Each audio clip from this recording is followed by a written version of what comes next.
कक्षा 10 में अभी तक हमने देखा 1.2 का क्वेश्चन नंबर सेकंड तक। क्वेश्चन नंबर सेकंड तक हो चुका है, क्वेश्चन नंबर थर्ड पर आते हैं।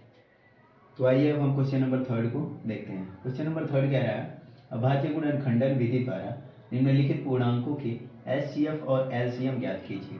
क्वेश्चन नंबर फर्स्ट है 12, 15 और 21। 12, 15 और 21, इसका जो है एलसीएम निकालने की भी जरूरत नहीं है। 12 का हम डायरेक्टली लिख सकते हैं 2 गुणे 2 दूना 4 और गुणे 3, यानी कि 2 गुणे 2 गुणे 3, यानी 2 दूना 4, 4 3 12। ठीक है, आगे इसी प्रकार से अब 15 का लिखें तो 3 गुणे 5, यही होगा। और फिर 21 का लिखे तो 3 गुणे 7, यही होगा। अब एचसीएफ यदि निकालते हैं,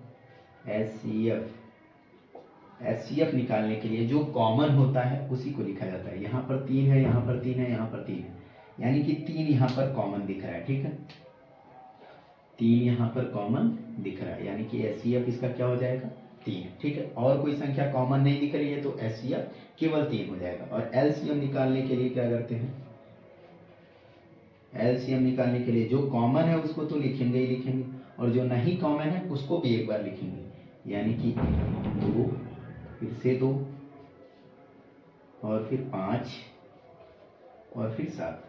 ठीक है, एक बार 3 मिला हुआ है तो एक बार लिख दिए, और जो नहीं मिला हो उसको भी एक बार लिखना है। ठीक है, और कोई संख्या नहीं मिली है तो उसको भी लिख लिया। ठीक, अब गुणा करते हैं तो गुणा कर लेते हैं। 3 दूना 6, 6 दूना 12, 12 पचे 60, और 7 छक 42, यानी 420। ठीक है, इसका एलसीएम क्या आ जाएगा 420। ठीक, अगले क्वेश्चन पर आते हैं। अब दूसरा नंबर क्वेश्चन है 17। 17 का यदि हम गुणनखंड लिखें तो 17 ही आएगा केवल, क्योंकि 17 एक अभाज्य संख्या, और अभाज्य संख्या किसी अन्य संख्या से डिवाइड नहीं हो सकती। ठीक है, 23, यदि 23 की भी बात की जाए तो ये भी एक अभाज्य संख्या, इसका भी 23 होगा। 29 की बात की जाए तो ये भी अभाज्य संख्या, इसका भी 29 ही होगा। ठीक है, और अब क्या, अब इसमें यदि एचसीएफ की बात आए, एचसीएफ की बात आए तो इसमें कोई भी संख्या कॉमन नहीं है। तो इसमें ये नहीं कि अब कोई भी संख्या कॉमन नहीं है तो 0 लिख देंगे, 0 नहीं, इसमें गुणा 1 गुणा 1 गुणा 1 लिख सकते हैं ना, और 1 यहाँ पर कॉमन है, और 1 इसका एचसीएफ हो जाएगा। ठीक है, जिसमें कुछ भी कॉमन नहीं होता है उसका एचसीएफ 1 आता है, 1 आता है। मतलब इसमें 1 से तो हम कई बार गुणा कर सकते हैं, उसमें कोई दिक्कत नहीं है। और एक बार मिला, 2 बार मिला, 2 बार लिख के हम गुणा करें तभी 1 आएगा, मतलब उससे हमको कोई फर्क नहीं पड़ता है। ठीक है, और अब यदि एलसीएम की बात है, एलसीएम तो जो कॉमन है उसको भी लिखेंगे, जो कॉमन नहीं है उसको भी लिखेंगे। तो इसमें कुछ कॉमन तो था नहीं, जो भी था उसको लिख लेंगे 29। ठीक है, अब गुणा कर लेते हैं। 23 गुणे 17, 23 और 29 का गुणा कर लेते हैं पहले। 9 त्रिक 27, और 9 दूना 18, 18 3 21, और 2 3 6, 2 दूना 4, ये 7 6 7, और ये 6। ठीक है, इसमें गुणा कर लेते हैं अब 17 का।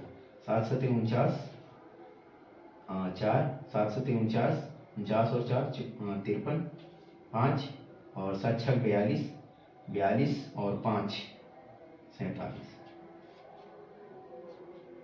7 7 6 ऐड कर लेते हैं, ये 9, और ये 0, और ये 7 दूना 14, 1 15 1, और ये 6 4 10 1 11। ये आ गया हमारा एलसीएम 11 5 0 9, ये एलसीएम आ गया हमारा। अब इस क्वेश्चन को सॉल्व करते हैं।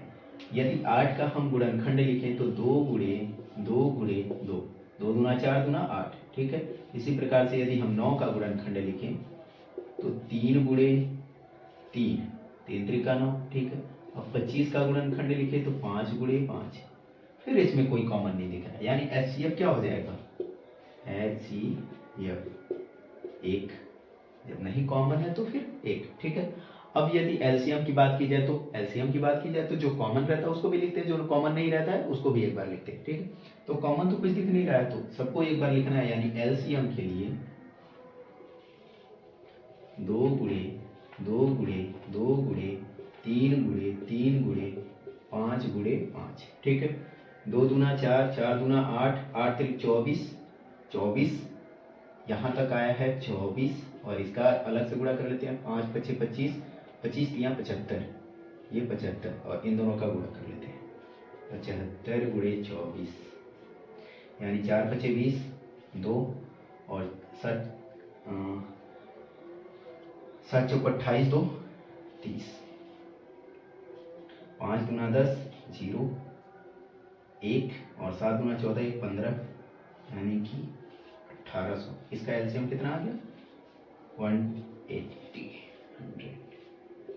1800। ठीक है, ये इसका आंसर हो गया। ठीक है, इसी प्रकार से ये तीनों क्वेश्चन सॉल्व हो चुके हैं। अगले क्वेश्चन पर आते हैं। आइए अब क्वेश्चन नंबर 4 को देखते हैं। क्वेश्चन नंबर 4 है कि एचसीएफ जो है दिया हुआ है, एचसीएफ दिया हुआ है 306 और 657 का 9 दिया हुआ है। ठीक है, और एलसीएम इसका पूछ रहा है। ठीक है, और अब एलसीएम जो है पूछ रहा है और एचसीएफ दिया हुआ है। अब वो हम जो है इजी प्रोसेस बता दे रहे हैं, लेकिन इसके पहले यदि आपको मान लीजिए आपको सॉल्व करना हो तो आप क्या करेंगे कि इसका और इसका जो है एलसीएम निकालेंगे इस प्रकार से कि एलसीएम जब पूछा है तो भाई एलसीएम तो इसी प्रकार से निकाला जाता है, यानी 306 और 657, इसका जो एलसीएम निकालेंगे पूरा, फिर गुणा करेंगे, फिर उसके बाद जो है उसका एलसीएम आएगा। उससे बेटर तरीका हम आपको बता रहे हैं कि किस तरीके से सॉल्व हो जाएगा। देखिए, इसके पहले हम क्वेश्चन नंबर 2 में हम जो भी करवाए हुए हैं उसमें क्या बोला था कि ये इन दोनों का गुणनफल, यानी कि जो नंबर्स हैं उन दोनों का गुणनफल किसके बराबर होता है? एचसीएफ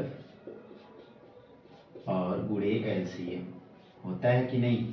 इसके पहले हम पढ़ाए हुए हैं ना, तो ये होता है। और एचसीएफ हमारे पास दिया हुआ है, यानी 306 गुणे 657 बराबर 9, 9 हमारा एचसीएफ दिया हुआ, 9 गुणे एलसीएम।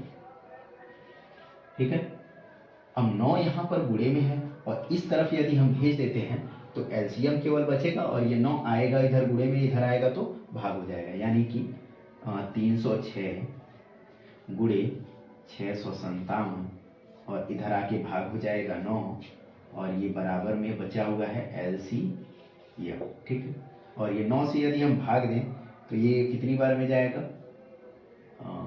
9 त्रिक 27, 3 बचा, 3 से भाग दे देते हैं। 3 त्रिका 9, और ये 3 एकम 3, 0 और 3 दूना 6। ठीक है, अब 3 से फिर से 3 से भाग दे देते हैं।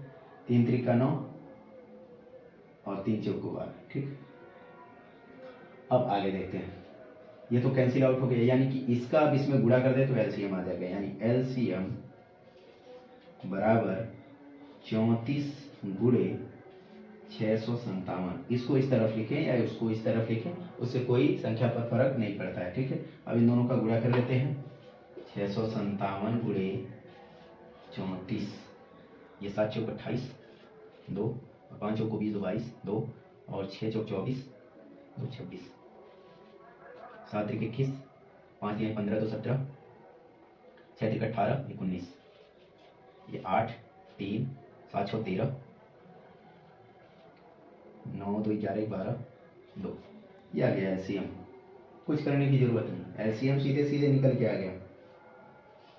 ठीक है, इस प्रकार से इजी वे से हम कर सकते हैं। एचसीएफ यदि दिया हुआ है तो यदि किन्हीं 2 या 2 से अधिक संख्याओं का एचसीएफ यदि दिया हुआ है और उसका एलसीएम पूछ रहा है तो इस प्रोसेस से हम आराम से उसका एलसीएम निकाल सकते हैं। ठीक है, फिर ये 1.2 अब खत्म होता है, अब 1.3 पर आएंगे अब अगले लेक्चर से। ठीक है, थैंक यू।